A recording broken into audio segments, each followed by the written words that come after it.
विक्रम सम्वत 2072 साल असोज 14 गते भन्दा अगाडि विवाह गरिसकेकी छोरीले बुवा आमाको अर्थात माइतीतर्फको पैतृक सम्पत्तिमा दावी गर्न पाउँछिन् कि पाउँदिनन्, वा 2072 साल असोजको महिना 14 गते भन्दा पछाडि विवाह गरेकी छोरीले मात्रै पैतृक सम्पत्तिमा दावी गर्न पाउने हो।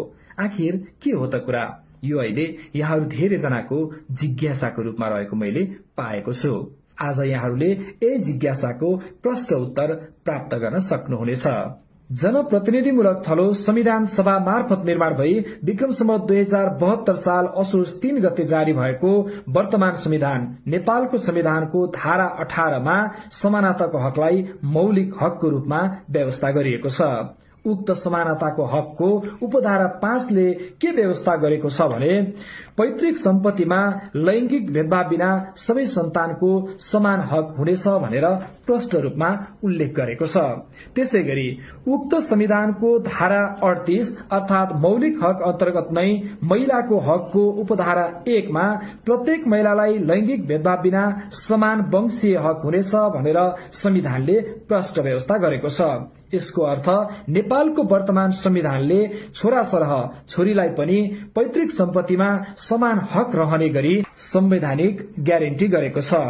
हाल प्रचलनमा रहेको अंशसँग सम्बन्धित कानूनी व्यवस्था मुलुकी देवानी संहिता 2074 को दफा 205 मा अंशको सवालमा केही कानूनी व्यवस्था गरेको छ, जसमा भनिएको छ अंशियार मानिने भनेर सगुलको सम्पत्ति अंशबण्डा गर्ने प्रयोजनका लागि यस परिषदको अन्य दफाको अधीनमा रही पति पत्नी बाबुआमा छोराछोरी अंशियार मानिनेछन् भनेर प्रष्ट रूपमा उल्लेख गरेको छ।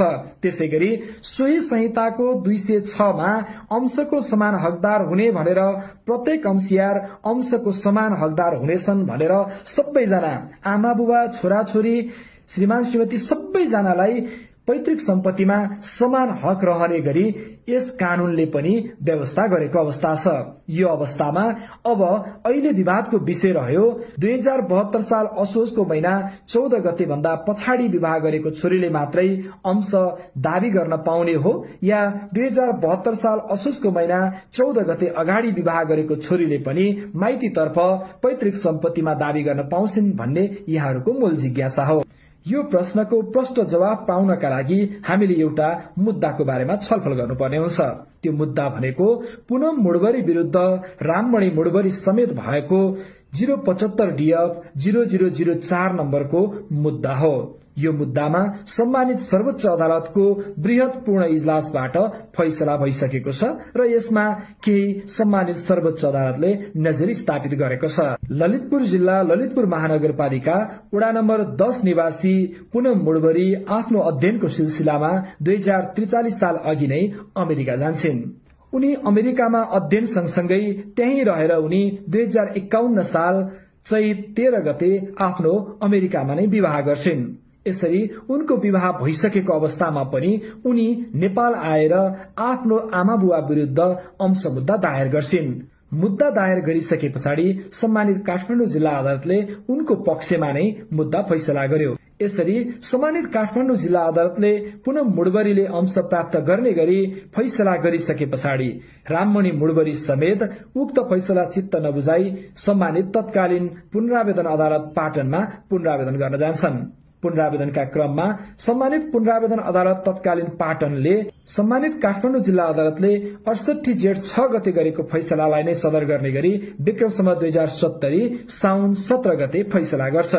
यसरी 2051 साल चैत 13 गते नै विवाह गरिसकेकी पुनम मुडबरीले माइती तर्फबाट अंश प्राप्त गर्ने गरी काठमाडौँ जिल्ला अदालतले फैसला गरेको र सोही फैसलालाई सदर गर्ने गरी तत्कालीन पुनरावेदन अदालत पाटनले सदर गरेको अवस्थामा उनका बुवा राममणि मुडबरी उक्त फैसलालाई चित्त नबुझाई मुद्दा दोहोर्याइ पाउनका लागि सम्मानित सर्वोच्च अदालतमा निवेदन लिएर पुग्छन्। यसरी सम्मानित सर्वोच्च अदालतले उक्त फैसलामा पुनः दोहोर्याएर हेर्ने गरी अनुमति प्रदान गर्छ र डिभिजन बेन्चबाट 2076 वैशाख 15 गते जटिल कानूनी प्रश्न समावेश भएको मुद्दा भनी उक्त मुद्दालाई सुनुवाईका लागि पूर्ण इजलासमा पठाउँछ। यसरी पूर्ण इजलासले पनि यो मुद्दामा अन्तिम निर्णय दिन सक्दैन। मुद्दा चल्दा चल्दैको समयमा यस मुद्दासँग सम्बन्धित कानूनी व्यवस्था संशोधन भएकोले उक्त कानूनी व्यवस्था संशोधन भएको अवस्थामा सम्मानित सर्वोच्च अदालतबाटै पूर्ण इजलासबाट दुई भिन्न भिन्न प्रकृतिका फैसलाहरू भएको हुँदा उक्त दुवै भिन्न भिन्न प्रकृतिका फैसलाहरूमा समेत स्थापित नजिर सिद्धान्तलाई एकरूपता कायम गर्नुपर्ने भएकाले उक्त मुद्दालाई वृहत पूर्ण इजलासबाटै सुनवाई गर्नु उपयुक्त हुने भन्दै वृहत पूर्ण इजलासमा सुनवाईको लागि पेश गर्छ। यसरी वृहत पूर्ण इजलासमा गइसके पछाडि 5 जना न्यायाधीशहरूको बेन्चबाट उक्त मुद्दा 2082 साल असारको महिना 31 गते फैसला भएको छ। उक्त फैसलाले विक्रम सम्वत 2072 असोज 14 गते भन्दा अगाडि विवाह गरेको छोरीका हकमा भने अंश हकमा दावी गर्न नपाउने गरी फैसला गरेको छ। यस मुद्दामा 5 जनाको वृहत पूर्ण इजलासमा 3 जना न्यायाधीशहरूको 72 असोज 14 गते भन्दा अगाडि विवाह गरेको छोरीले पैतृक सम्पत्तिमा दावी गर्न नपाउने गरी फैसला आएको छ भनेदेखि 2 जना न्यायाधीशहरूले त्यसमा फरक राय दिनुभएको अवस्था छ। तर बहुमतको रायकै आधारमा यो नजिर स्थापित भएको छ कि अब विक्रम सम्वत 2072 असोजको महिना 14 गते भन्दा अगाडि विवाह गरेको छोरीले पैतृक सम्पत्तिमा दावी गर्न पाउँदिनन्। यसरी विक्रम सम्वत 2072 साल असोज 14 गते भन्दा अगाडि विवाह गरिसकेकी छोरीलाई माइती अर्थात पैतृक तर्फको अंशमा दावी गर्न नपाउने गरी नजिर स्थापित गर्नुमा सम्मानित सर्वोच्च अदालतले केही कानूनी आधारहरू लिएको अवस्था छ। हाल प्रचलनमा रहेको मुलुकी देवानी संहिता 2074 भन्दा अगाडि अंशबण्डाको सवालमा मुलुकी ऐनमा व्यवस्था थियो।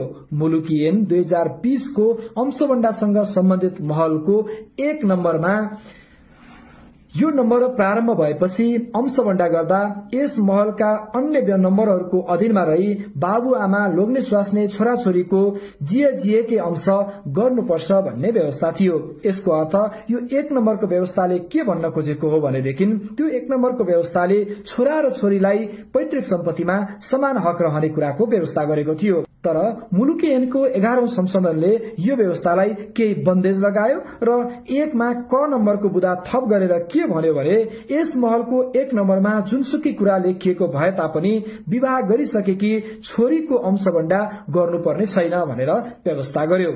यसरी विवाह गरिसकेको छोरीका हकमा अंश दिनु नपर्ने गरी 11औं संशोधनले व्यवस्था गर्यो। तर यो व्यवस्थालाई 2072 साल असोज 14 गते केही नेपाल ऐनलाई संशोधन गर्ने 2072 ले खारेज गर्यो। यसरी 2072 असोज 14 गते भन्दा अगाडि विवाह गरेको छोरीले अंश नपाउने गरी कानूनी व्यवस्था रहेको र सोही कानूनी व्यवस्थाको आधारमा सम्मानित सर्वोच्च अदालतको पूर्ण इजलासबाट यो नजिर स्थापित भएको छ कि 72 असोज 14 गते भन्दा अगाडि विवाह गरिसकेकी छोरीले अब अंशमा दावी गर्न नपाउने भएको अवस्था छ। जब त्यो 72 असोज 14 गते मुलुकी ऐनको अंशबण्डा सम्बन्धी महलको 1 नम्बरको क नम्बर बुदा जब खारेज भयो, खारेज भइसके पछाडि मात्रै छोरीले पनि दावी गर्न पाउने बाटो खुलेको।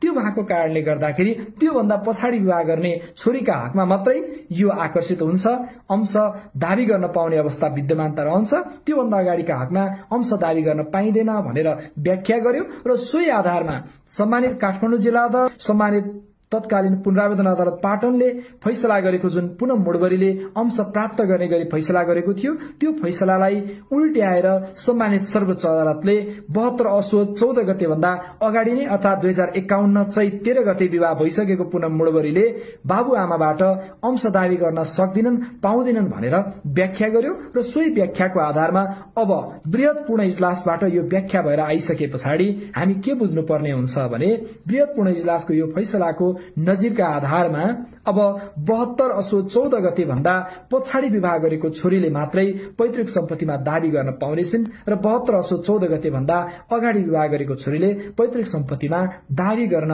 नपाउने गरी फैसला गरिसकेको छ।